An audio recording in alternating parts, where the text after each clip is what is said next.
Hello ladies and gentleman, ഇന്ന് നമ്മൾ review ചെയ്യാൻ പോകുന്നത് the much awaited movie alpha. YRFന്റെ സ്പൈ യൂണിവേഴ്സിലെ ഇത് 7ാമത്തെ പടമാണ്. അതും ഫീമെയിൽ സ്പൈ ഇൻട്രൊഡ്യൂസ് ചെയ്യുന്ന രീതിയിൽ ഈ സിനിമയുടെ പബ്ലിസിറ്റി, TRPയും ആലിയ ഭട്ടിന്റെ കരിയർ മാത്രമല്ല YRF ബാനറിന്റെയും much awaited highly expected movie ആയിരുന്നു. YRF സ്പൈ യൂണിവേഴ്സിന്റെ ഫ്യൂച്ചർ തീരുമാനിക്കുക എല്ലാരും കരുതിയിരുന്നത്. സിനിമ ഡയറക്ട് ചെയ്തിരിക്കുന്നത് Shiv Rawail, story by Uday Chopra. YRF ബാനറിന്റെ കീഴിൽ ഈ സിനിമ 100 കോടി ബജറ്റിലാണ് വന്നിരിക്കുന്നത്. ഇതിലെ സ്റ്റാർ കാസ്റ്റ് ആലിയ ഭട്ട്, ഷെർവറി, അനിൽ കപൂർ, പിന്നെ കാമിയോ റോളിൽ ഋത്തിക് റോഷനുടെ കാമിയോ റോൾ ഫസ്റ്റത്തെ 20 സെക്കൻഡ് ബോറിംഗ്, അത് ബിൽഡപ്പിലെ പോയി. പിന്നെ ഉള്ളത് ഒരു 20 സെക്കൻഡ്, അത് സൂപ്പർ ആയിരുന്നു. അത് മാത്രമാണ് ഈ പടത്തിലെ ഗൂസ് ബംസ്. പക്ഷെ അതിനുശേഷം ഈ കാമിയോ എങ്ങനെ എലിവേറ്റ് ചെയ്യണം, അതിൽ ഈ സിനിമ ഭയങ്കരമായിട്ട് ഫെയിലായി. ചിലർക്ക് തോന്നും ഋത്തിക് റോഷന്റെ കാമിയോ ഇതിൽ എന്തിനാണ് ഇൻട്രൊഡ്യൂസ് ചെയ്തത്. അതിനുശേഷം ഋത്തിക് റോഷൻ അങ്ങോട്ട് vanish. Totally misused cameo. Negative റോളിൽ Bobby Deol. High budget, high star cast. എന്നിട്ടും ഈ സിനിമ വെറും ഒരു ബിലോ ആവറേജ് സിനിമയായി മാറിയിരിക്കുകയാണ്.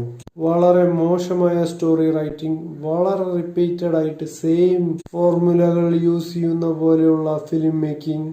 സിനിമയുടെ ഫസ്റ്റ് ഹാഫ് സ്പൈ യൂണിവേഴ്സിന്റെ മിഷനെ പറ്റി ബിൽഡപ്പ് ചെയ്ത് പോകുന്ന സ്റ്റോറി ടെല്ലിംഗ് ഇങ്ങനെ പോവും.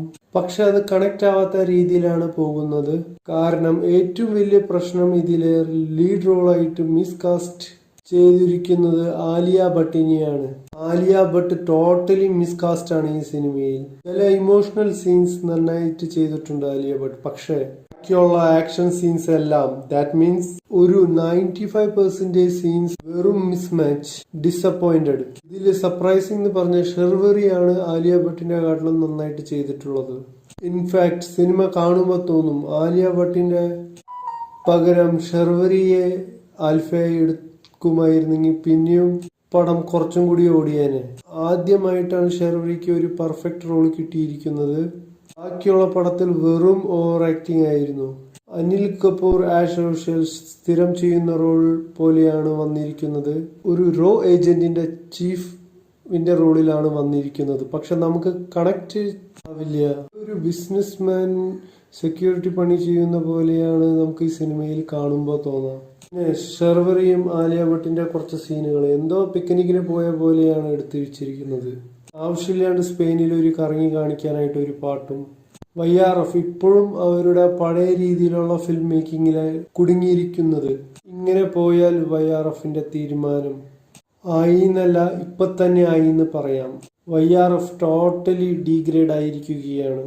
പക്ഷെ അതാ മനസ്സിലാവാത്ത, ഒരു കാലത്ത് YRF ബോളിവുഡിലല്ല ഇന്ത്യയിൽ തന്നെ ഒരു മോസ്റ്റ് ആന്റിസിപ്പേറ്റഡ് ഏറ്റവും ഹൈലി ക്വാളിറ്റി മൂവീസ് ഇറക്കുന്ന ഒരു ഫിലിം മേക്കിംഗ് ഇൻഡസ്ട്രി ആയിരുന്നു.